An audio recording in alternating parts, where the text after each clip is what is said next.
on the street, in public transportation facilities across the city. There are random spot checks of cars and vans being done across the city. We're sort of used to that here in New York because we've been at really basically an orange alert since September 11th. But across the country, I think people who may be watching us in the Midwest or in places far away from the coasts, New York and California, you may be seeing things that you are not used to seeing. Nuclear power plants, for instance, have been reinforced in many states with National Guard troops carrying automatic weapons. Combat air patrols are being flown over some cities. Over those nuclear power plants, you may see some airplanes. So there may well be a change in the landscape across America as a result of the Iraqi action. Dan. Richard Schlesinger. The U.S. Defense Department says that the Iraqi army is, quote, breaking from within, quote, unquote. You may want to make your own decision about that based on what you've seen and heard on television today, period. We're going to go now to Mark Strassman, who's with 101st Airborne, half a world away in the Kuwaiti Desert. Mark? Dan, whether the Iraqi army is breaking from within sort of brings up another point that Jim Axelrod actually touched on earlier when you talked with him as he covers the 3rd Infantry Division near the Iraqi-Kuwaiti border. And he was saying that troops there had told him, commanders apparently, that so much of what they do will depend on what Saddam does, what the enemy does. And that is something that has come up repeatedly here in briefings as well. Yes, the military has a base plan of what they hope to achieve. Yes, they have a general timeline of goals that they would like to meet and forces that are arrayed on the battlefield that they would like to help meet them. But they emphasize over and over that this war will be event-driven, and so much of what they do will depend on what Iraq does. For instance, if there is the use of chemical weapons, if Saddam sets fire to the Ramallah oil fields in southern Iraq, if there are mass refugees in towns like Basra and Karbala, if there is, for example, mass defections of the Iraqi 11th Infantry Division in southern Iraq, all of those things could play very much into what actions the U.S. military takes next. There will be a parry and thrust on the battlefield. And that said, the emphasis here has been, again, flexible thinking, because as the commander here said once to his staff, whatever the base plan is, you can bet on one thing. It is going to change the moment the 3rd Infantry Division crosses the Iraqi border. Dan? Mark Strassman, in marking that some elements of the 3rd Infantry Division are widely reported to have crossed that border, although our man with the 3rd Infantry Division, Jim Axelrod, when we last saw him, which was not long ago, was just inside the Iraqi border on the Kuwaiti side. We go to Washington, and United States Senator Joe Biden, Democrat, joins us now. Thank you for being with us, Senator Biden. Hi, Dan. How are you? First of all, how are we going to pay for all this? Well, whatever it takes, we're going to pay for it. The question is whether or not we pay for it and balloon the deficit, or pay for it and postpone the new tax cut. And that's going to be a major issue of debate, Dan, but it won't be any debate about whether we pay for it. Whatever the military is going to need, you're going to see 99 out of 100 senators, or maybe 100 out of 100 voting for it. Senator, you've traveled the world widely, particularly in the last few years. I remember seeing at Bagram Air Force Base in Afghanistan. How, if it is possible, can we crush the Iraq military and the regime of, particularly the regime of Saddam Hussein, and still keep our prestige and our standing around the world? Because we know there's bound to be some backlash throughout the world of Islam, and not confined to that. Well, I think it'll depend on two things, Dan. One, how lucky we are in being able to reduce civilian casualties, keep them to a minimum, and two, the way in which we're greeted by the Iraqi people once Saddam is overthrown, and three, and most importantly, whether or not we engage the rest of the world, whether we bring in the EU, the United Nations, our allies, and others into the reconstruction of Iraq. I think they're the three determinants that will determine how we're viewed by the rest of the world. You and I met in Bagram Air Force Base, and remember we talked about at the time when you were there that the Arab street did not rise up when they saw that we did not come as invaders, we came as liberators. And the moment that the Iraqi people view us as invaders as opposed to liberators, then we'll suffer greatly. I think initially we'll be viewed as liberators, and I think it will depend upon our willingness to bring in the international community to provide for this transition to a new government. Senator, Dateline Baghdad, Iraq Now says it repulsed, quote, an enemy advance on the area bordering Jordan. That would be in the far western desert region of Iraq. And the Iraqis acknowledge firing missiles on Kuwait. We think they fired 6. None of them did any damage. At least 2 of them were intercepted by Patriots. That's just in from Baghdad. But back, Senator, with you, what's the definition of win? How do we know when we've won, if we win in Iraq? Well, I think we know we've won when 2 things happen. Number one, when it's clear that the shooting has stopped, Saddam is gone, and we've actually acquired the weapons of mass destruction. And secondly, when we have, hopefully with the help of the rest of the world, when we have put in a transition government that in fact has legitimacy among the 3 major factions within Iraq. That to me is the definition of us winning. Now, there'll be stages of winning. We'll win battle after battle. We'll win, quote, the war, and that Saddam will be gone. But we've only really won, Dan, in my view, when we have acquired the weapons of mass destruction and we have participated in a transition government where we have some legitimate government in Baghdad representing all the factions of Iraq. That is a definition, in my view, of the first stage of victory. Senator, do you consider this a preemptive war? I do not, Dan, and I wish we'd stop using that phrase. I wish some of the right-wing guys in this administration would just strike that from their lexicon. First of all, we've never defined what the doctrine of preemption is, and secondly, we don't need to have a preemptive doctrine here. What we're talking about is a country that invaded their neighbors in 1990. They were thrown out forcefully. You have a man who sued for peace. Had it been 1937, he would have had to go to Versailles and sign a peace agreement. Instead, we had the United Nations. He said, in return for allowing me to stay in power, I make the following commitments. He has broken those commitments. This is enforcing a peace agreement. This is not a preemptive act, in my view. Senator Joe Biden, thank you for being with us. Thank you very much, Dan, for having me. We talked earlier about the possibility of being attacked on American soil, which is a real and present danger, according to the officials of the United States government. That's the reason the nation as a whole is on orange alert. Let us not forget the highest is a red alert. We've not yet been moved to that, but we would be foolish not to understand that we're vulnerable to attack on our own soil. Saddam Hussein may, who knows, a law enforcement official who's been briefed about this. He's always been a little reluctant to turn weapons of mass destruction over to anybody else that he couldn't control. That's been the theory. But now, under attack, what would he do? Would he help supply those weapons? Has he prepositioned such weapons for use by Iraqi agents and or some terrorist organizations such as the remnants of Osama bin Laden's Al-Qaeda or someone else?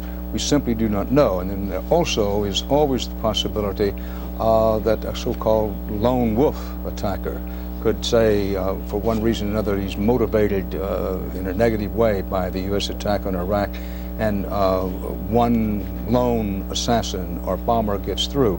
It's not overly dramatic to talk about this. It's part of the reality with which we now must consider in the wake of the attack on Iraq. Now, there maybe will be a backlash from even traditional American allies, Germany and France among them. But all of that should be discussed perhaps later on. Right now, as we come up to the half-hour mark, 3:30 in New York, coming up soon, what about 10:30 in Iraq, I believe, that the reality is Baghdad has been hit again. U.S. Marines, U.S. Army soldiers, British troops are involved somehow, in some way now, across the border inside Iraq. It may be just repositioning. Washington continues to caution that this is not, at least not yet, the beginning of the, quote, great ground invasion. Now, at Al-Sar, a small port city at the very southern part of Iraq, U.S. troops moved on that, and the Kuwaiti news agency, I believe it was, reported that Al-Sar gave up They ran up a white one. This is not unexpected. In fact, it is expected in southern Iraq, where Shiite Muslims dominate the region, in contrast to the Sunni Muslims represented by Saddam Hussein and his Ba'ath Party in the more central part of the country and north central, where they dominate. Now, keep in mind that Shiite Muslims are about 60% of the population in Iraq, Sunni Muslims about 35%, and Christians about 5%. Now, I made a mistake earlier. The Kurds, who are a mixture of Shiite and Sunni, are of a different ethnic variety. Arabs about 80% of the population, Kurds about 15%, and there's about 5% of others. The situation on the ground in Iraq is murky, hard to figure out, but U.S. Marines, U.S. soldiers, British troops are active doing something in the southern part of Iraq. That small port city, and not Basra, but a tiny port city, al-Sar, has been captured right along the Kuwaiti border with Iraq in the most southern portion. No reports of activity in the north. Turkey has given the okay to overflights of its territory, but not, at least not yet, authorizing any ground operations coming out of Turkey. Our CBS News coverage of America at war will continue.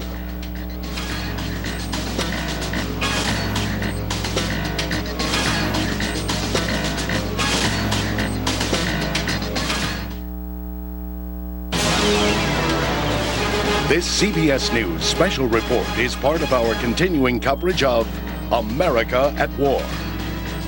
From CBS News headquarters in New York, here is Dan Rather. And here are some of the top headlines. President Bush met with his cabinet in Washington this afternoon. He thanked U.S. troops preparing to attack Iraq full force. He said Secretary of State Powell reported on the growing number of countries supporting the action against Saddam. This is what President Bush said. CBS News correspondent Jim Axelrod is on the border between Kuwait and Iraq and reports the U.S. 3rd Infantry Division has been bombarding Iraqi positions with artillery. There has been a second barrage of airstrikes on Baghdad itself, so-called, quote, precision bombing, targeting, among other places, the Republican Guard positions, but also some ministries. The Pentagon cautions this is not necessarily the beginning of a full ground attack on Iraq. U.S. Marines have been in action along the Iraqi-Kuwaiti border, and some Marine units are reported to have crossed that border. But as is with the case of some of the Army units, this could be just a sort of action to protect American forces while they still maneuver position and stay in position for the grand invasion. There is a school of thought that a major invasion, which does figure to be big by anybody's standards, may not come in the next few hours, may not come until tomorrow, which is to say the main push. But we're on the air partly because Baghdad has been hit again. U.S. ground forces are operating in southern Iraq as well as British forces. There have been air attacks in some other sections of Iraq, and there have been artillery fire and advanced helicopter weaponry fire in southern Iraq, and at least parts of 2 Iraqi army divisions are still in a position of giving up, but thus far they've had no one to give up to, if you will pardon that syntax. Now, those are among the developments. I want to take you to Baghdad by videotape, if we can do that, and show you so you can see and hear some of the attack today, which was greater by a considerable amount, if our estimate is correct, than the attack last night. So if we have that videotape up, let's play it now so you can see and hear what today's attack on Baghdad was like. This is a live picture. This is the live picture of Baghdad.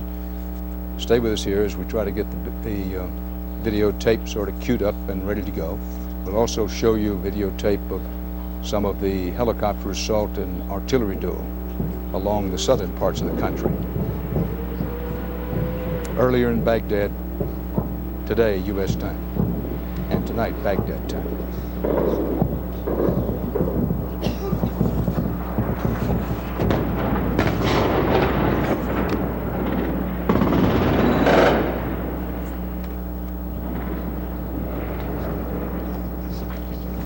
Hold on.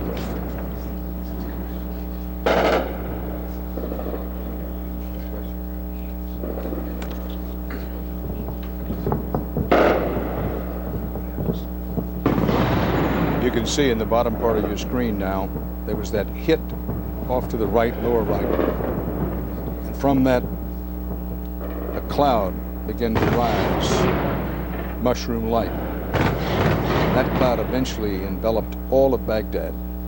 Some of what you hear there was anti-aircraft fire. Other was the thump of cruise missiles. Missilery was used, and F-117 stealth bomber were also used in that attack. Now let us play you some tape from earlier in the day of gunfire along the border. This is where CBS News correspondent Scott Pelley is right in the middle of this. In this particular place, Jim Axelrod, this was with the 3rd Infantry Division, so I stand corrected. We'll get to Pelley's stuff a little later. This is artillery pouring into Iraq from the U.S. Army's 3rd Infantry Division. We'll just watch and listen for a moment.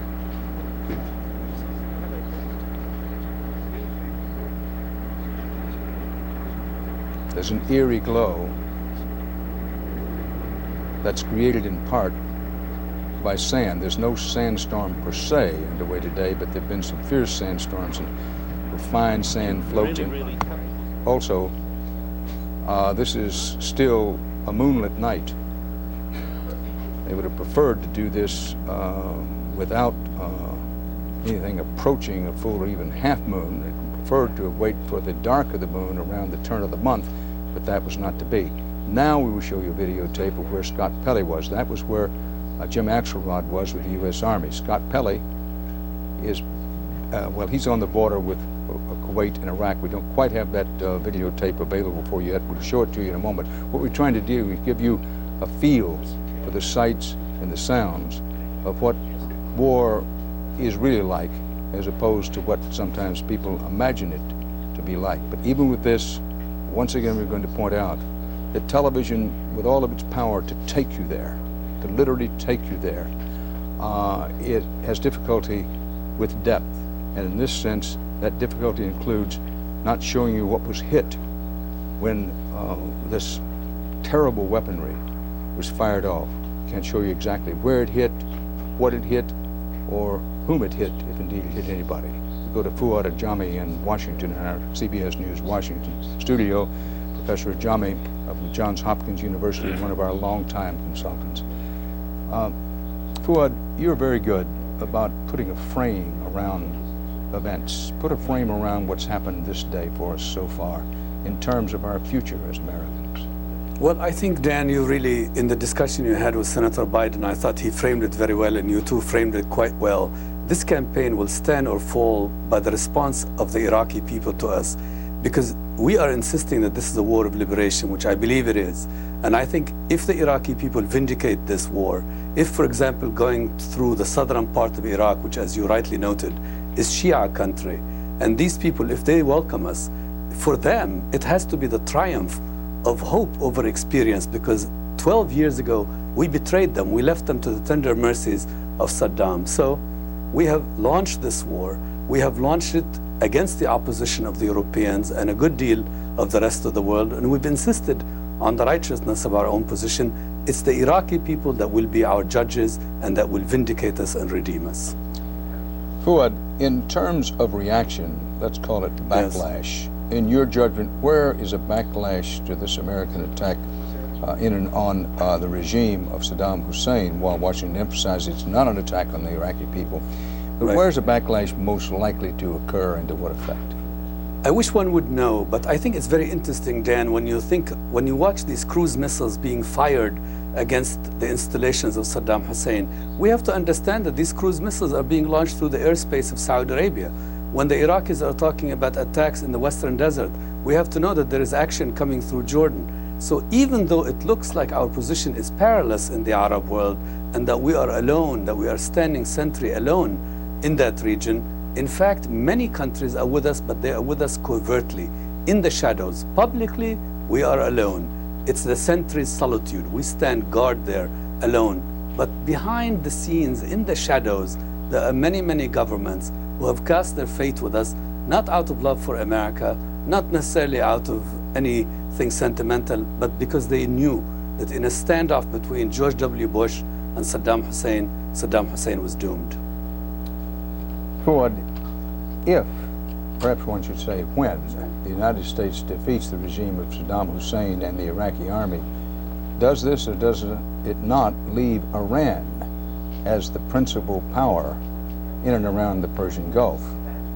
Well, I think that's the heart of the matter. Again, I mean, it's a very interesting question. Part of the reason why we spared Saddam, you will recall, a dozen years ago, and why we spared Iraq is we were worried about the threat of Iran.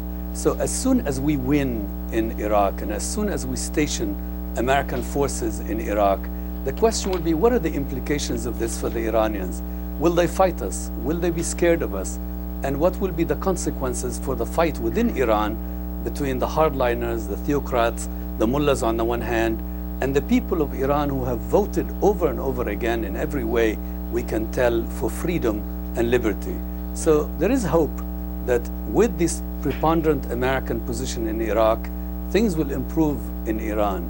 But let's not, I think you've covered the story, Dan, well enough, and you know the heartbreak of this region.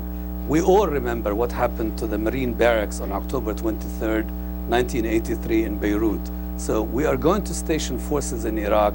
They will be vulnerable to the furies of that region. The heartbreak, I think, the trouble will come later. Ford, why is anyone not to believe, if we are not to believe, that the Kurds, the Turks, Sunni Arabs will start a war among themselves for northern Iraq, and it will be a particularly vicious and difficult for everybody, including the U.S., night of the long knives up there? Well, there's no guarantee that it will be happen as the morning after, because obviously Kurdistan is contested land. It's also rich land. It has oil, and this is the beginning of trouble. So I think there would be questions about the disposition of the Turks toward the Kurds. There will be questions about the place of the Kurds in this new Iraqi political system. One thing about the Turks that we want to talk about, the Turks now find themselves in many ways in a buyer's market. It used to be a seller's market. We needed Turkey, but the Turks idled too much. And in many ways, they disappointed us. And I think they forfeited a measure of their influence over the game in Iraq and in Kurdistan. But the prospects of discord are ahead of us, no doubt about it. Professor Fuad Ajami of Johns Hopkins University and CBS News consultant. Appreciate this opportunity to talk with you. We'll be getting back to you as the afternoon and evening goes along. Let's go to the map for just a moment to put some of that in perspective for you, and also put what's happening in the ground and in the air over Iraq in perspective for you. That the U.S. Marine and Army ground forces and the British forces are in this part just across the border with Kuwait and Iraq. Now, in terms of Shiites, Sunnis, and Kurds, and I know how difficult it is for some people to understand this. I don't mean in a patronizing way, but it's an enormously complicated situation in which, to be perfectly honest with you, I make frequent mistakes in trying to even explain this. But with Iraq, this is the rough outline of the country ethnically, if you will. That Basra, the port city down here, this is that border. The Shiite Muslims, and the Shiite Arab Muslims control most of this area, if you will. The Sunni Muslims, the Shiites, by the way, represent about 60% of the overall population. The Sunni Muslims have control, roughly of this area, and keep in mind that includes Baghdad, and Saddam Hussein is a Sunni Muslim. Up here in the northwestern section and bordering Turkey, partly Syria, and a long border with Iran, is what used to be called Kurdistan. The Kurds are up here. The Kurds are a mixture of both Sunni and Shiite. However, they are of a different ethnic makeup, and they almost desperately want a country of their own. Now, if we can go to a somewhat different map, the map of the Middle East, you will see why that gives both Turkey and Iran a case of the wobbly knees, and here's why. Both Turkey and Iran have fairly large Kurdish populations inside their own countries. They're not interested in the slightest, which is to say they are vehemently opposed to having the Kurds up in here get their own country for fear what that might mean to Turkey and Iran. Now, one more point in a different direction, if you will. That was just by way of sort of giving you how complicated this is going to be once the major combat is over in trying to hold Iraq together and make Iraq something of a model of freedom in the region, which is one of the long-range goals of what's happening now.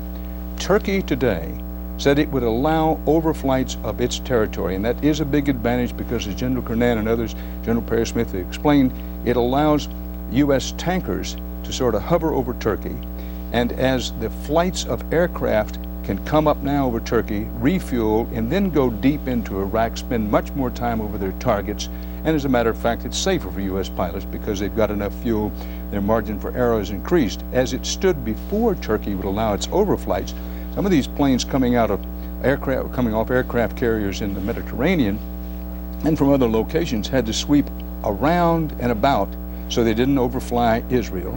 One of the main missions, goals of the U.S. operation is not to get Israel drawn into this war, so no overflights of Israel, no overflights of Jordan, no overflights of Syria. So these planes had to come a sort of loop-the-loop, if you will, all the way back down here to attack Iraq. So don't underestimate the value of Turkey allowing the overflights. Now, the U.S. 4th Army Division has been floating around, sort of a lost Dutchman quality to them recently, because they were supposed to go into the ground in Turkey so they can start their ground operations and be part of a squeeze. Most of the U.S. force and British force coming up from Kuwait, but the squeeze coming down from up here. But the 4th Army Division couldn't get in there, and as of this moment, they still can't get in there. That raises the possibility, if you will, and check me, General Kernan, as we go, that the 173rd Airborne is stationed in Italy. Vincenzo, Italy, that's correct, Dan. And they could, if necessary, fly from Italy, particularly now that you can overfly Turkey, and come down and be engaged in whatever is necessary in the northern part of Iraq. That isn't to rule out the possibility that, say, the 101st Airborne could not come from Kuwait, also to be handy up here in northern Iraq. That's correct. Either one of those or the 82nd Airborne Division. You've got the capacity to do an airborne operation right out of Vincenzo. It is a brigade-sized task force with its own artillery, its own engineers, it's a rapid response force. It quite possibly could be used to go in and against, say, the northern oil fields and help secure those. Or should a target of opportunity emerge where you wanted to put forces on the ground very quickly, the 173rd could do that. You have the same capability with the 101st. Very, very versatile division. 9 infantry battalions, 9 aviation battalions. It's got the ability to lift 4,000 man force in one lift deep into the battlefield. Obviously, you would have to set conditions for doing that in order to suppress enemy air defense systems, take away any indirect artillery systems that the enemy may have that would interdict those operations. It's got 72 Apache helicopters, awesome tank killing capability. So General Franks and his subordinate commanders have an awful lot of options in their kit bag. Having said all that, General, you're going to have to do a lot of talking to convince me that it wouldn't be better to have the 4th Infantry Division come by overland through Turkey. I didn't try to suggest that, by no means, but right now we can't. Ideally, we'd love to be able to put ground forces into Turkey. And if we get permission, I can guarantee you that we'll be rapidly offloading ships and railing and moving by land the 4th Infantry Division's tanks and Bradleys into Turkey to open up that northern front. No question about it. And the other thing it gives us is additional basing for those airplanes.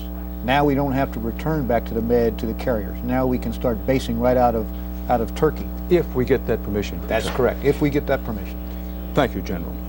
Keep in mind that there's some immediate objectives of what the United States military is trying to do in Iraq. Number one is to decapitate. It's sort of the word of the month with the military. Decapitate Saddam Hussein, kill him and his sons if possible.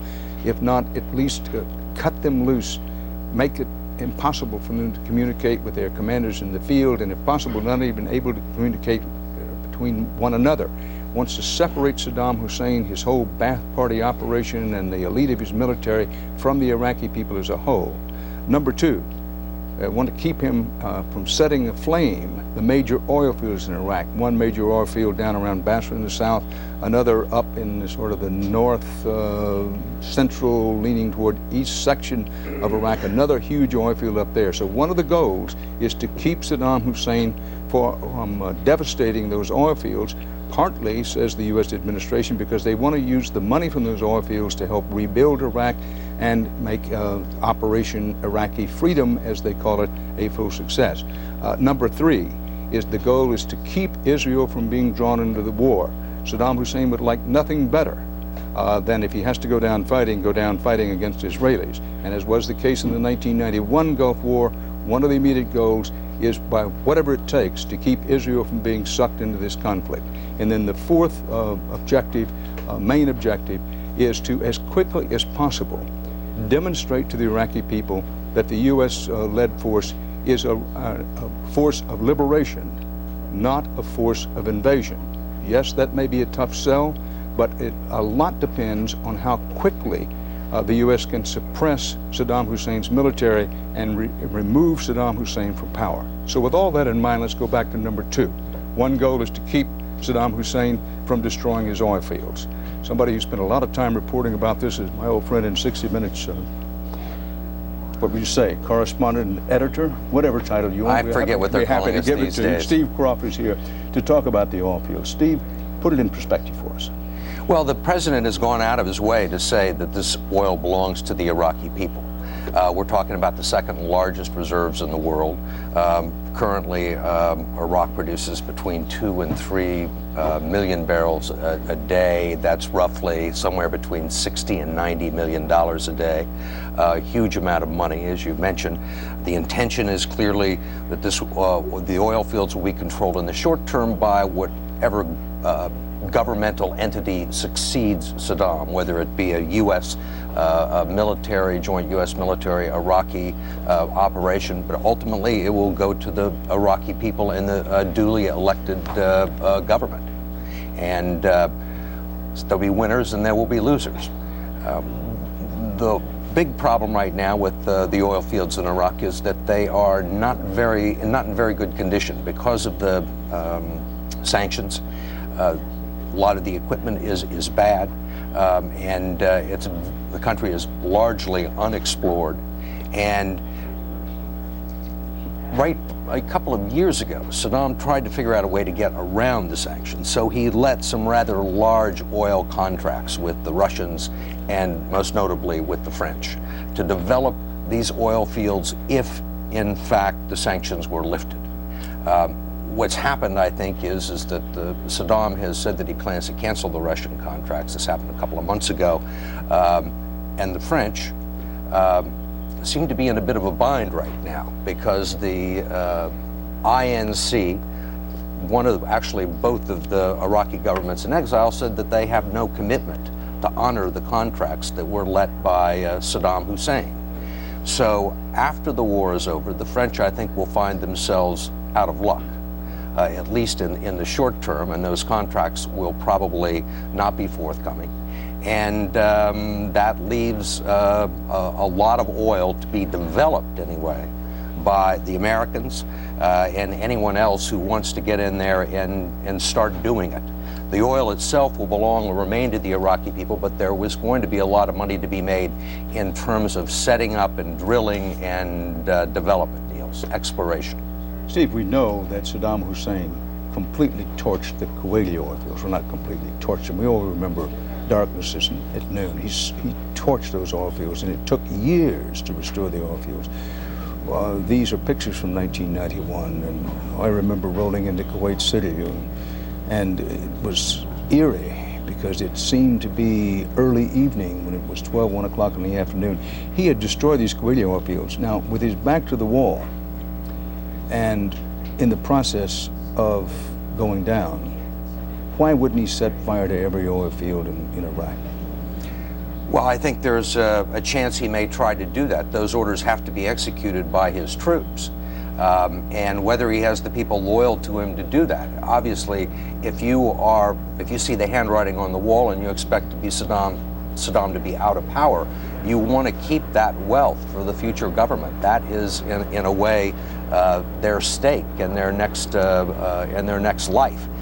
They need that oil, and I think that you keep hearing Donald Rumsfeld and the president saying to the Iraqi troops, "Don't destroy the wealth of the country."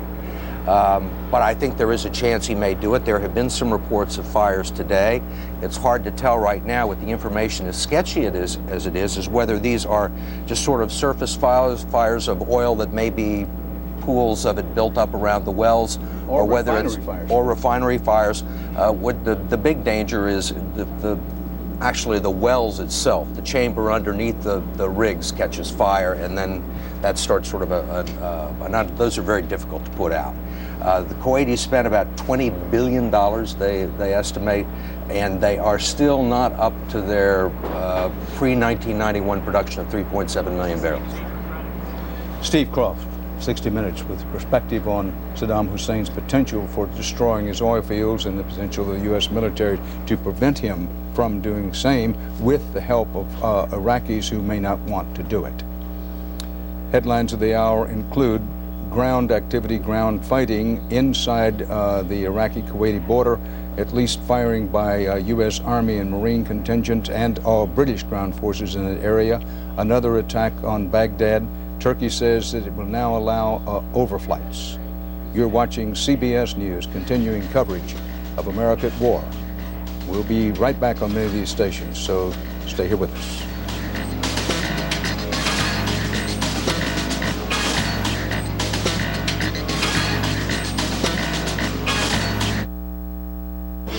This is a CBS 4 News special report, America at War.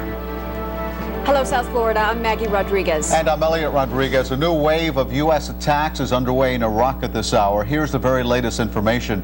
All clear sirens have sounded in Baghdad after heavy explosions rocked that city. U.S. cruise missiles targeted strongholds of the Republican Guard, which is Saddam's elite military troop. Now, those missiles have struck part of Saddam's presidential complex. Two of Saddam's palaces and his intelligence headquarters have come under heavy fire. Iraqi officials say that at least one person has been killed. They won't specify if military or civilian, and that hospitals are now treating several patients with shrapnel wounds. Now, CBS 4's Mike Kirsch is riding out the action on the border between Kuwait and Iraq. Most of the activity, as we mentioned, is here in Baghdad, where we're looking live now. It is 11:55 p.m. Thursday evening in Baghdad. You can see skies are clear.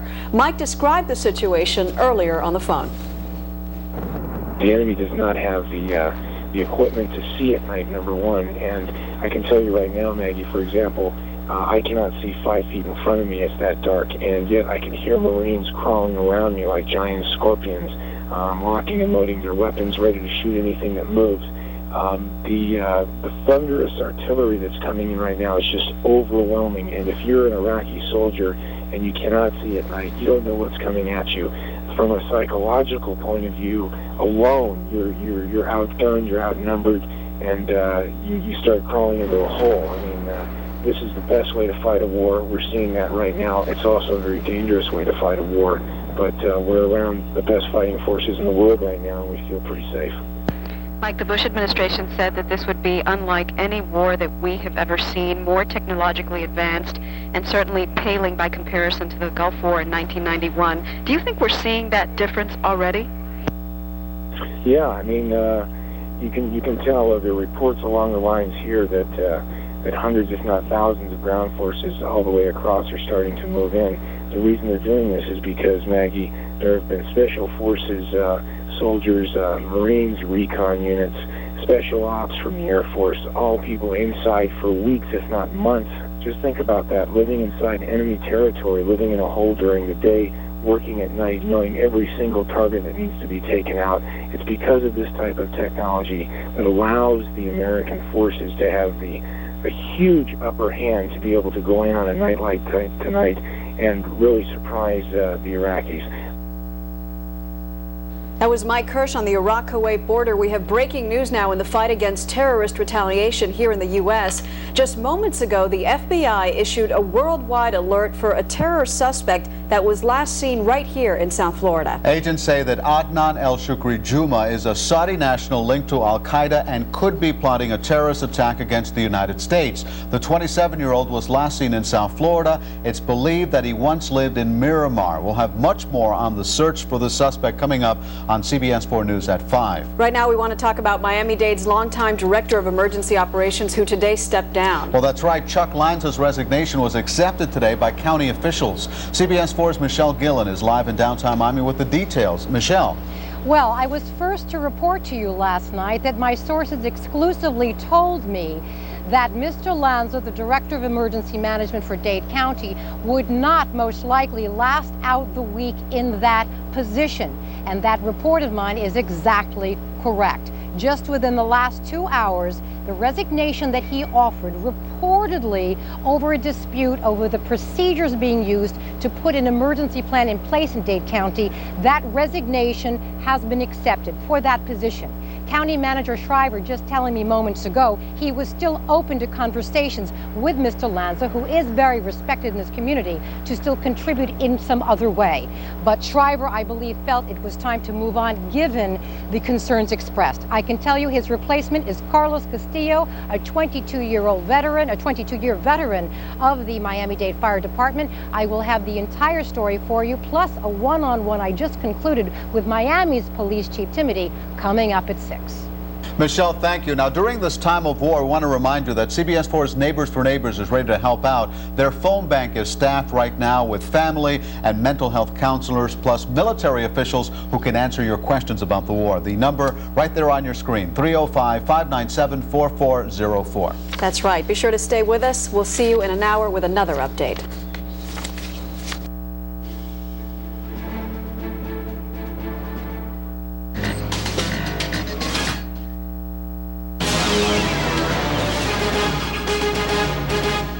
This CBS News special report is part of our continuing coverage of America at War.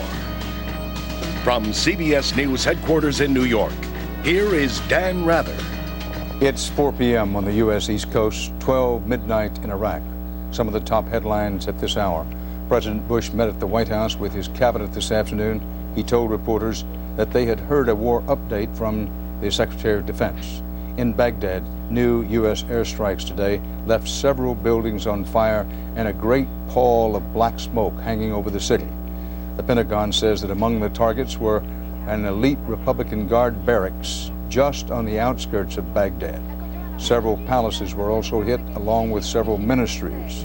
Along the Iraq-Kuwaiti border, U.S. ground forces and British ground forces have been on the move. Some of them are engaged in firing just across the border in southern Iraq. All three, Army, U.S. Marine, and British troops, are believed and widely reported to have crossed over into Iraq territory. It's unclear whether this is a repositioning, a defense position, a protection move, or part of the overall big ground offensive. But the Defense Department says that these troop movements, even the ones inside the Iraqi border, including the capture of the small port down at the very southern tip of Iraq, do not represent the start of the overall main U.S. ground invasion. Not, at least not yet. Here at home, anti-war protests in a number of cities, including San Francisco, where 350 demonstrators have been arrested. Now we go to Richard Schlesinger and General Perry Smith, and first we'll go, Richard, to you. On our wall map, discuss where we are, what phase of the war we're in. Richard, take the lead here, work with General Smith, and try to give our viewers an overall picture of what's happening, why it's happening, and what may come next. Well, Dan, it's important to do because there's so much activity to and fro along the border in Baghdad that General Smith and I thought that we could give you sort of an overview, the wide shot, as you like to call it, of where we stand in the war so far. General Smith, you've said there are 4 phases of war. What are those? The 4 phases are the decision to go to war, and that decision was made a few days ago by the President of the United States. So we passed phase 1. Phase 2 are initial operations being special forces on the ground in many places, lots of air power to hit out targets, but not any kind of a major ground campaign. We are in phase 2. We have been in phase 2 at least for a few hours. Phase 3 is decisive operations. Excuse me, General. I hate to interrupt you, but we need to go to Mark Phillips in Kuwait City. Mark? And you probably can hear it. There's another air raid alert going on here. This is the 5th one today in Kuwait City. The sirens are wailing, that wailing sound they make, which means that the danger is imminent. There are reports over the course of the day, of course, of there having been as many as 6 missile attacks on Kuwait territory. We've just been able to confirm as well that there was another missile attack, this one within the last 2 hours here. Witnesses saw missiles. You'll forgive me if I have to take deep breaths. It's difficult to speak and breathe in this at the same time. Excuse me one moment, Mark Phillips, if you can hear me. I want to explain to our viewers that Mark has his gas mask on, as he should have, and his microphone is outside the gas mask down in his shirt. You can see it down in this section. Mark, if you're hearing me, move the microphone up just a tad. Can you hear me at all, Dan? I can. Speak up loudly and move that mic up just a tad. I'll try to speak as loudly as I can and hold it Much better. closer to where the noise That's hold it up there close to you and do it that way. Attaboy. Okay. That's why they call this the speaker part. There were a number of attacks earlier in the day. We've just been able to confirm as well that within the last hour and a half to 2 hours, there were 2 more missile attacks on Kuwait. Those came without warning. The missiles flew low along the coastline here and in fact impacted in the sea several hundred yards offshore. We've managed to talk to several eyewitnesses, and now in fact it's been confirmed by the Kuwaiti Interior Ministry that there has been yet another attack here, and as you can hear, there may well be another one still to come. The earlier warnings like these that went on during the course of the day produced no attacks directly on Kuwait City. There was one reported impact well on the outskirts of town, but of course this certainly raises anxieties here. People will be heading into shelters and putting on this kind of equipment because it's unknown exactly what sort of ordnance might be coming in our direction.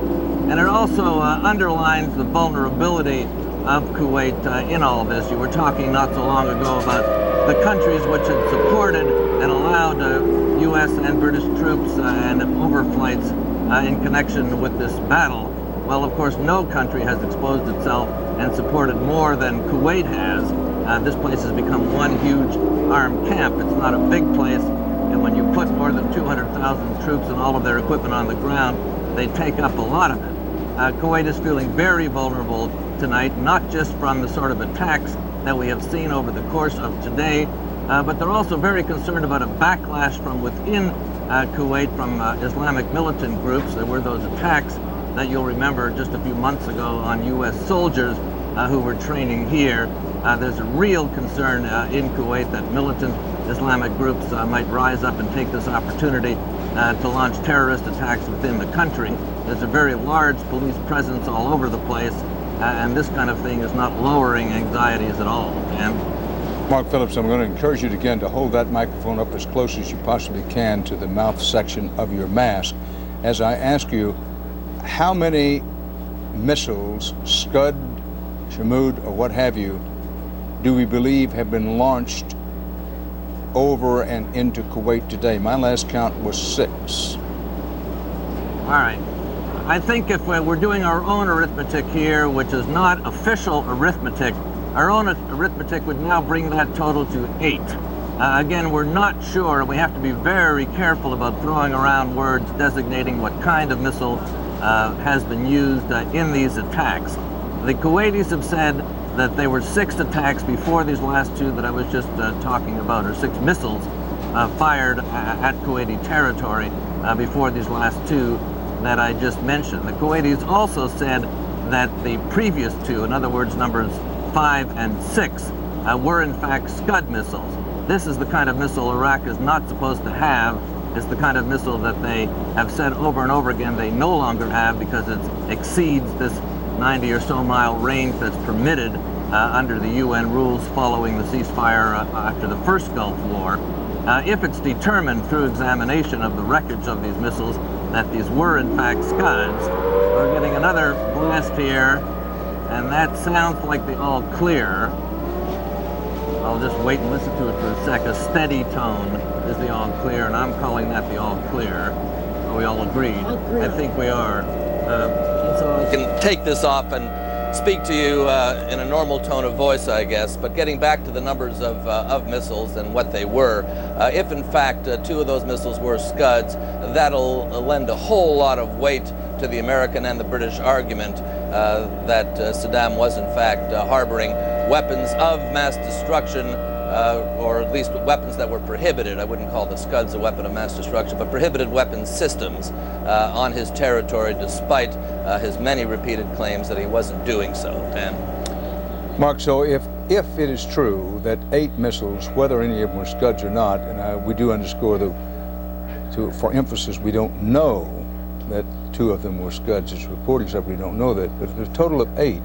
At my last count, the Patriot defense missile batteries were credited with knocking down 2. A third one was to have dropped somewhere in the vicinity of the Marines but did no damage. Do we know what happened to the others? We know what happened to some of the others. These last 2 that I just mentioned were seen to explode offshore about 300 yards, we're told. Some of them are being described by American officials here as well as a mystery, where they're not quite sure where they went. And there was one report of an impact on the outskirts of Kuwait City. So we know where 2 landed. We think 1 or 2 were destroyed by anti-missile Patriot batteries. We know that these last 2 seem to have splashed into the sea, but that still leaves at least a couple unaccounted for. We haven't had any reports of any damage or any casualties that they might have called, so it's presumed that they fell harmlessly somewhere. Mark, everybody knows this is not a movie. Nobody's making this up. Air raid sirens go off, and the instructions are, when those sirens go off, to put on at least your gas mask, because the fear, and it's a real and abiding fear, is that one of those missiles just might get through, and one of them might contain chemical and or biological agents, correct? Well, that's the fear, and that's why we have these things. I will say that all of the missiles that have impacted and exploded here today, of all of them, we've been told that they did not carry chemical or biological warheads, but carried conventional warheads, at least the ones that the military, the American and the British, have managed to examine. Still, this is a great disruption that has been caused in terms, well, I think that's the end of the all clear. It has caused great disruption simply because of what you've seen we have to do, and of course, more importantly, what the soldiers in the field have to do. And it's really difficult to get on with the preparations of what's being done here when you have to stop every few minutes, or this, as I say, was number 5, I believe, of the air raid alerts that we've had in Kuwait City, and there have been numerous such alerts right throughout the Kuwaiti desert amongst the troops that are stationed and moving around, and even moving forward up to what we presume are departure lines for the assault when it comes.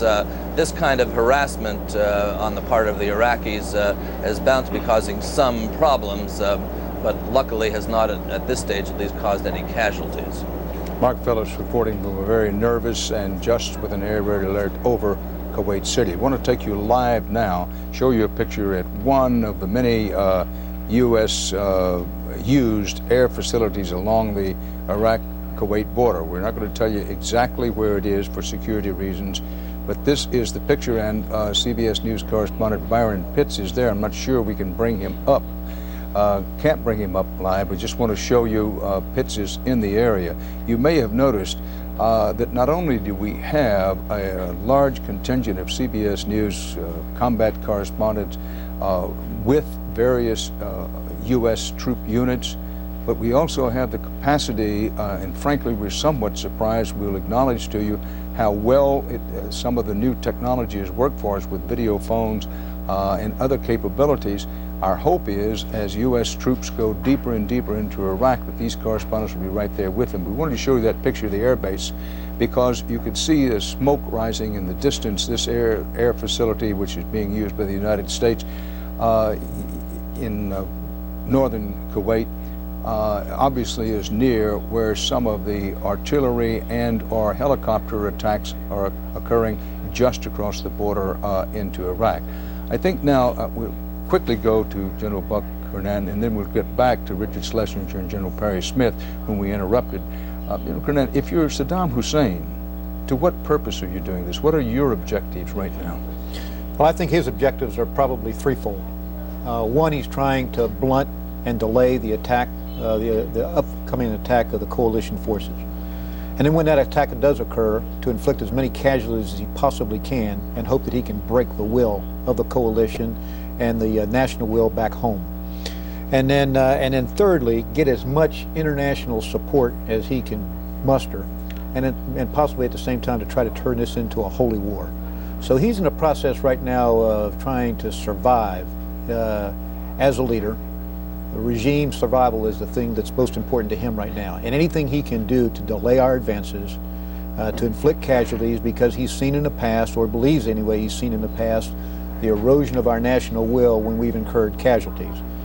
So I think those are the things he's going to do. And he'll continue to try to bolster as much international support for his cause as he possibly can. You know, Dr. Kernan, let's take a quick picture live in Baghdad if we can get it up. Nothing there has been happening for, what, about an hour and a half, maybe 2 hours since today's attack. Today's attack was much more extensive than the one last night. Various targets believed to have been hit, including an elite Republican Guard facility on the outskirts of Baghdad, 2 of Saddam Hussein's palaces, and at least 2 ministry buildings. Bulletin from Washington, the United States is now confiscating all non-diplomatic Iraqi government assets in the United States. You could say that's expected, but it's worth noting it has occurred. Now let's go back to CBS News correspondent Richard Schlesinger and retired Air Force General Perry Smith. Gentlemen, you were in the process of explaining a kind of overview of what's happening, why it's happening, and where we go from here. And with apologies for having to interrupt you about that air raid alert in Kuwait City, let's pick it up. Not at all, Dan. Let me just take a short detour with you, General, to pick up on something Dan and General Kernan were talking about. Militarily, from the point of view of United States forces, what effect do these gas alerts, these incoming missile scares have on the soldiers who were presumably the targets of these missiles? One, I think most of all, it means they really want to go even more. They want to get out from under the gun and get moving forward because they know that they're in a fairly concentrated area, and therefore they know they make a pretty good attack. On the other hand, since all of them have been completely ineffective, they don't have a whole lot of respect for the great artillery or the great missile capability of Saddam Hussein. But generally, they're really anxious to get going because they are in a vulnerable position. Well, does putting the mask on and having to put the chem suits on and all that slow them down at all?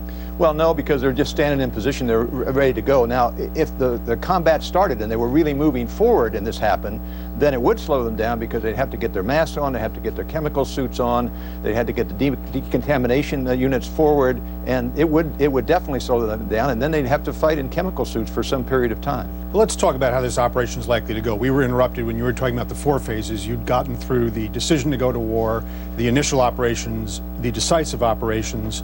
Step 4 would be reconstitution and reconstruction of the government, which would take place after the major combat, and so that's a few weeks away. That's when the shooting's over and the smoke clears. The shooting's over, but we're going in there and establishing a military government, bringing in a great amount of humanitarian aid, helping the people, feeding the people, getting the hospitals up to speed, getting the Constitution going. There's a lot of work to be done. But to go back to phase 2, if I may, real quickly. That's where we're at now. We are now in phase 2. Initial we are not operation. in phase 3. And the White House keeps reminding us of that, as does DOD. When we go to phase 3, that's decisive operations. That's when the whole panoply goes forward. All those ground troops, all those special forces, all that air power. And when that happens, we're going to know that. It's important to note now that while the pictures that we're looking at are impressive and are loud and are, frankly, scary to those of us who aren't used to them, you're saying that we're in the initial stages of this, the initial operations, and so does the Pentagon. My question is, where's the border? I mean, if I'm an Iraqi soldier underneath one of these artillery shots that we've been seeing going over the border all afternoon, that may be an initial operation to you as a United States artillery officer, right. But to me as an Iraqi soldier, that's a pretty decisive operation. Well, that's right. It's like when I was flying in combat in Southeast Asia, you see a report, well, they had moderate ground fire out of North Vietnam, and I was getting shot at by 6 different positions at the same time. That was not moderate to me, and this is not moderate to them because there's a lot of artillery fire. But to the rest of the soldiers in Iraq, you see, they're not being under the gun. And so therefore they haven't really felt, except from air power, they haven't felt the might of the United States Army, the United States Marine Corps as they come across the border. Bear with me because a lot of people don't have your level of experience, but how will we know when we move from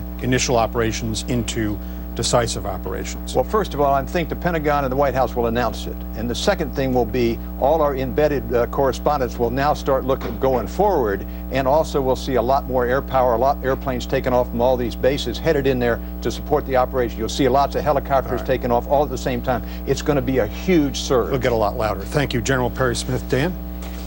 Thank you very much, Richard Schlesinger and General Perry Smith. Let's quickly recap now for those who are joining us in progress, or perhaps you've been away for a bit. President Bush says U.S. troops have, quote, performed with great skill and great bravery in the opening hours of the attack against Iraq.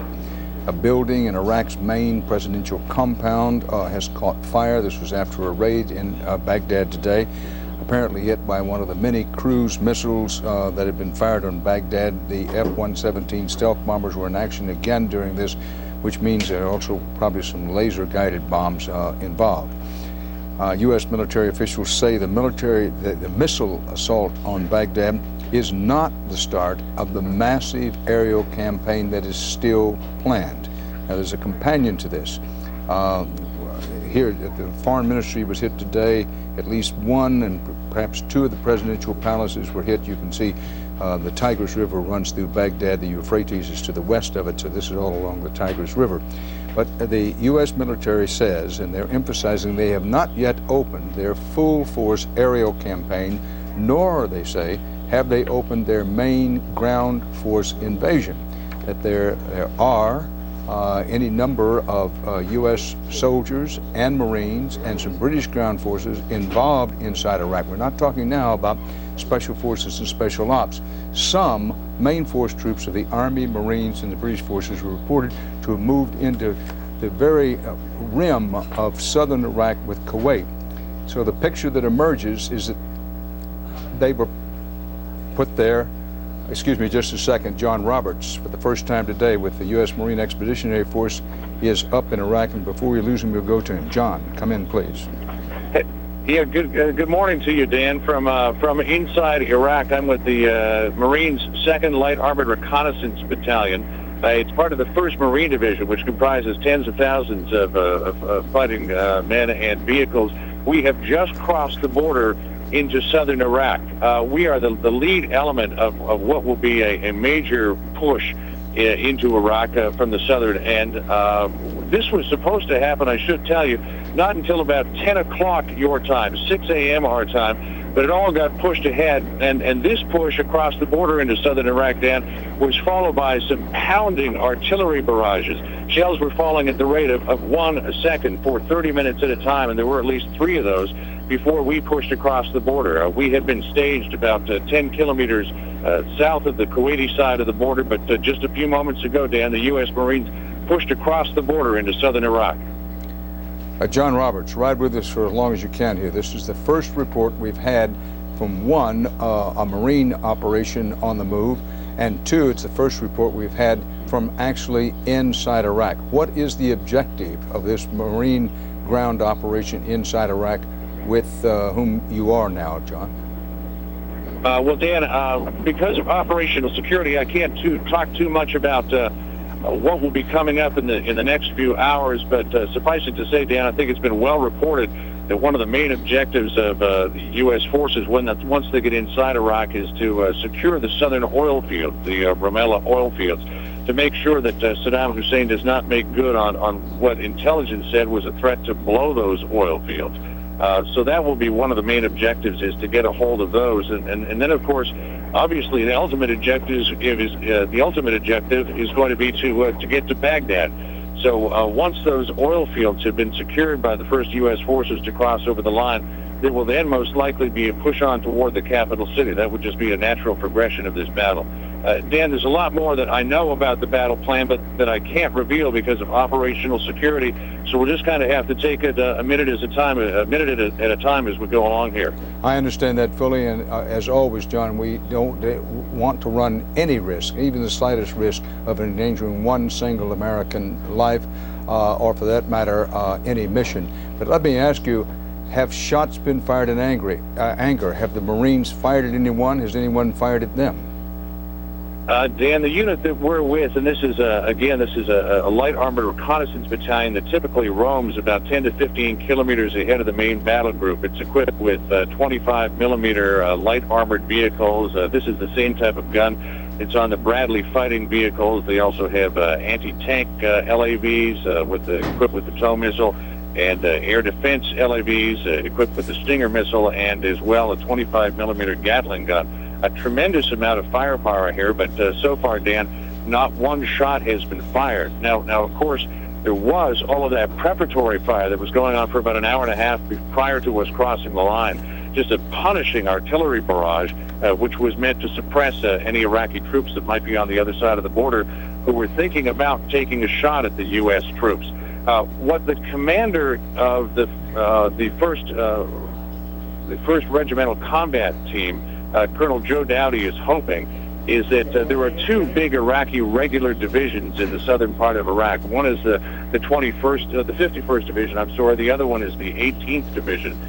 Colonel Dowdy was saying in a briefing prior to us pushing out tonight that he was hoping that they were going to surrender, and that, Dan, is something that I think has been talked about for quite a while, that these regular troops, the 51st and the 18th, were not the hardened troops that comprise the elite Republican Guard, the Baghdad unit, the Al-Qaeda unit, and that they would probably be willing to just come forward and maybe lay down their weapons. And certainly that's something that the U.S. Marines are hoping for.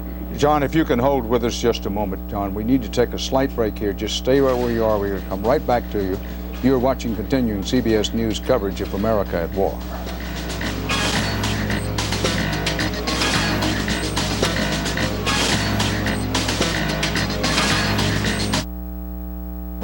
This is a CBS 4 News special report, America at War.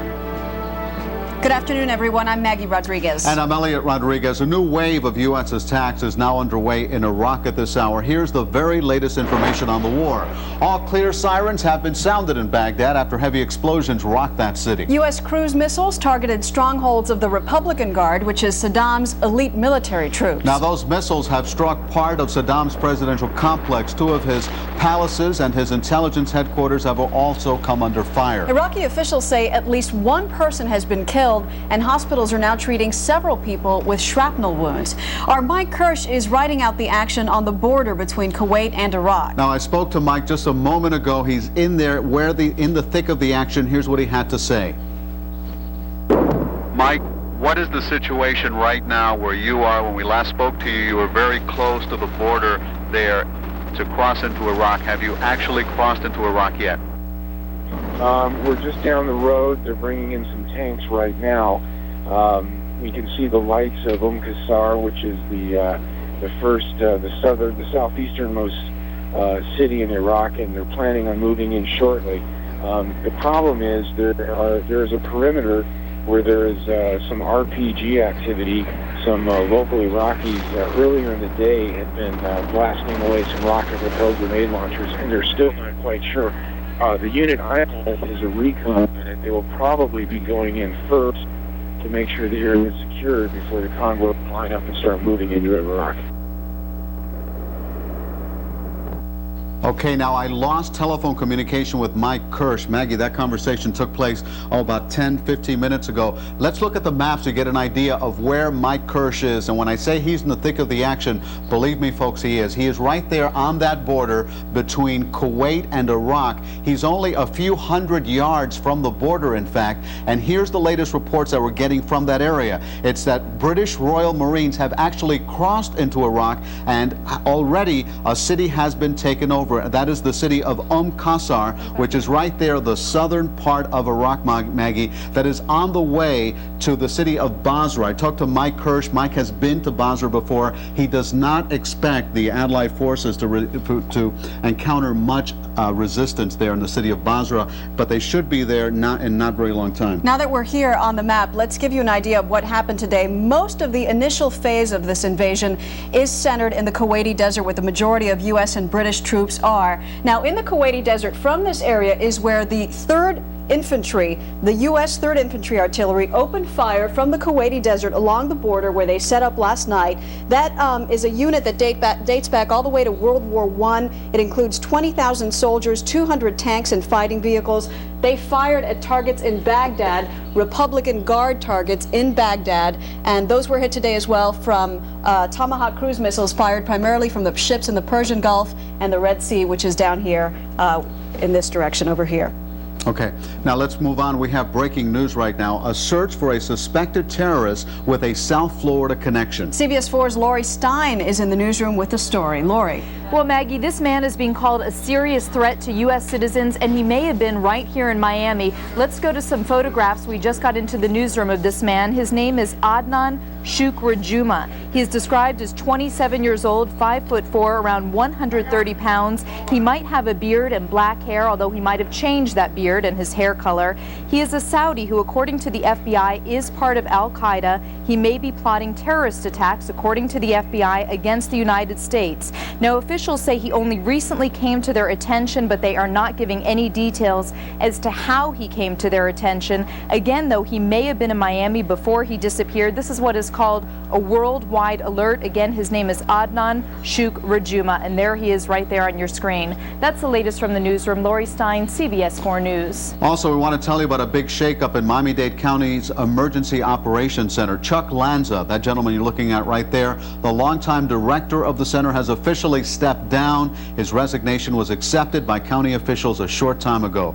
Lanza steps down after a recent disagreement over Miami-Dade County's preparation for a terrorist attack. He'll be replaced by Fire Rescue Assistant Chief Carlos Castillo. And during this time of war, we want you to know that CBS 4's Neighbors for Neighbors is standing by to help you. Our phone bank is open right now. These are mental health counselors, family counselors, military officials as well, who can answer your questions at 305-597-4404. We'll be back on CBS 4 News at 5 o'clock. See you then. Kuwaiti authorities, who are somewhat reluctant to take in Iraqis, did take control of these Serendes, if you will, and we don't know what the disposition of them is, but we do know that a number of Iraqis did surrender earlier today, and they are now in Kuwaiti control. John, do you know, and I would understand if you didn't, who is it that took control, what military force took control of that small port city, Qasr, which is in the very southern part of Iraq, not to be confused with Basra, which is the largest port, the only real port that the Iraqis have opening the Persian Gulf. That small port city just across the border into Iraq and Kuwait was captured because the forces there quickly surrendered. Do you know whether that was a Marine operation or not? Well, Dan, that was an area that the Marines were supposed to be operating in. Specifically, that was the 7th Regimental Combat Team and the 3rd Light Armored Reconnaissance Battalion that were tasked to that area. So if anybody has taken, if any force has taken over that small port city just north of the Kuwaiti border, I would imagine it would probably be the 7th Regimental Combat Team, because that was the area that they were supposed to be operating in. I want to remind our viewers you're watching CBS News coverage of America at War, and we've had CBS News correspondent Scott Pelley up earlier this morning, right in the middle of a helicopter assault into Iraq. He was on the Kuwaiti side. We also said Jim Axelrod standing by artillery as it was pounding portions of southern Iraq. And now we have up live from inside Iraq CBS News correspondent John Roberts, who's with the Marines, and we're talking to him now. As we talk to you, John, I want to put up a map so we can help people understand roughly the area where you're in and roughly what may be coming down the pike. But I emphasize again, John, at no time do we want in any way give up any security information and don't want to endanger anybody. But John, tell us again, you took off from a point in extreme northern Kuwait into southern Iraq. You're pretty far down in southern Iraq, are you? As we're going to put up the map as you talk about this. We've just crossed over the border, Dan. We may be maybe a kilometer or 2 kilometers. That would be about a mile and a half inside southern Iraq. Still a long, long way to go, of course, to Baghdad, which from the area that we were staged in, as the crow flies, is about 310 miles. And I don't imagine that these fighting forces are going to go in as the crow flies. So it could be that the entire trip is somewhat more in the neighborhood of 400 miles or so. But John, let me pause, and I don't mean to interrupt you, but I want to make sure that people can understand. John's in this area, roughly this part of southern Iraq.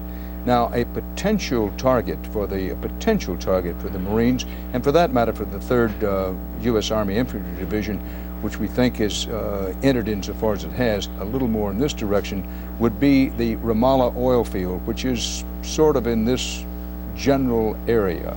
Because one of the main objectives of the United States is to keep Saddam Hussein from destroying his oil fields, and this is a big one, the Ramallah oil field. Yes, there's another big one, in fact, a series of ones up in this general area. But there had been reports of some particular oil wells, not the whole field, in the area of the Ramallah oil field aflame earlier in the day. So if the Marines, in general, have a target down the road, once the main invasion force comes in, it may or not be the Ramallah field, but that's one potential place. Taking over the city of Basra is another. It's not expected that that's going to be all that difficult, because this is, remember, in a Shiite section of Iraq, and the Shiites in general do not like the Sunnis, which is that's the Islamic branch that Saddam Hussein belongs to, and the Shiites are the majority in the country, but they haven't had control of the country for a very, very long time. Now back to you, John. Are you rolling now or in a stationary position? Oh, Dan, we're rolling now. We've been rolling for the last couple of hours or so. And I should point out, Dan, when people report that they've seen fires in the oil fields, don't forget that there are often flames that are in those oil fields. They're just burning off excess either natural gas or methane gas from an oil well. And very often, particularly in a dusty situation, and it's been very dusty here for the last couple of days because of sandstorms and now because of these artillery barrages, it's very easy to mistake the glow from just burning off excess gas for an oil well fire. There's been nothing that we've heard so far in communications about oil fields being set on fire. Certainly, from my vantage point, there's nothing that looks like a fire at this point, though we are still, I believe, a ways away from the Ramallah oil field. And in fact, we may not even be going in that direction. But keep in mind, Dan, that a glow from a fire in an oil field doesn't necessarily mean that an oil well is on fire. That could just be routine burning of excess gas. Indeed, it could be, and I want to emphasize that we were quoting people who said they were eyewitnesses, and they specifically said that they were burning. But we'll know soon enough as the Marines continue their advance if they do. John, as you move into Iraq, it takes a lot of bravery on the part of these young Marines and a lot of long training to do it. But there's been no sign thus far of what was widely described to be the shock and awe, quote unquote, to be associated with the launch of the U.S. ground campaign in Iraq. So from what you've described, this is indeed not the main ground invasion that has been envisioned. Any talk among the Marines of when that may kick off, or do they think they are part of the kickoff? Well, Dan, again, that's something that I'm restricted to talking about for operational security, but suffice it to say that the Marines are not going into Iraq by themselves. And again, in terms of shock and awe, certainly what we heard from where we were staged before we made the push to the border sounded awfully shocking and awfully awe-inspiring to anyone who would have been within range of those artillery shells. Dan, just a shell a second was dropping for a half an hour, then they paused for a half an hour, then they did it again for a half an hour, then they paused for a half an hour, and they did it again for a half an hour. And I think that would be enough, I think, to be described as shock and awe by anyone who was on the receiving end of that artillery barrage. Now, I know that you're referring to the idea of all of the cruise missiles that were supposed to go into Baghdad and take down the communications and really kind of shock the Iraqi leadership into saying we're on the receiving end of a very big stick. I can't speak to that because, as you know, when you're embedded with the unit as we are, you see a very small slice of the war. You do hear from the commanders, though, a larger piece of it.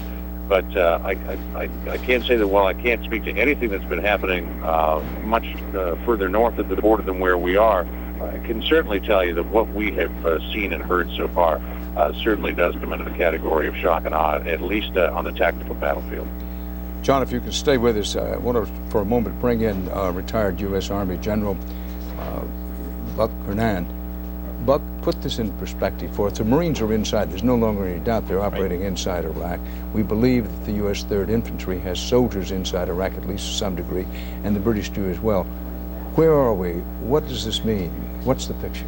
Well, as John's pointed out, first of all, there is no contact. And he is with a reconnaissance unit that is trying to fix the enemy. And once it fixes the enemy, it has the combat power to destroy it, but in all probability, it's going to bring other forces to bear against that.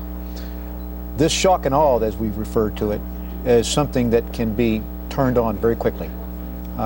It can be used very discriminately. Right now, we are not encountering any resistance. Therefore, we don't need the destructive might of this combined arms joint team across that battlefield. But I guarantee you that commander that John's with, if he needs it, it's on call and will almost be instantaneous in its delivery. So that speaks well to the flexibility, versatility, and agility of our armed forces today. General, why am I getting the feeling that the big main aerial campaign kicked off simultaneously or perhaps slightly after that by what everybody hopes is the overwhelming ground campaign may not happen until tomorrow or later tonight? It may not. It may not. Don't forget, we had this target of opportunity that emerged last night that we still haven't realized the full effects of that strike against this Iraqi leadership. So the conditions have changed, and General Franks is adjusting to those conditions. We may find that we can unravel this thing very, very quickly without having a lot of destruction in Iraq, and that would be ideal. That would be great, because it's all about changing regime, getting control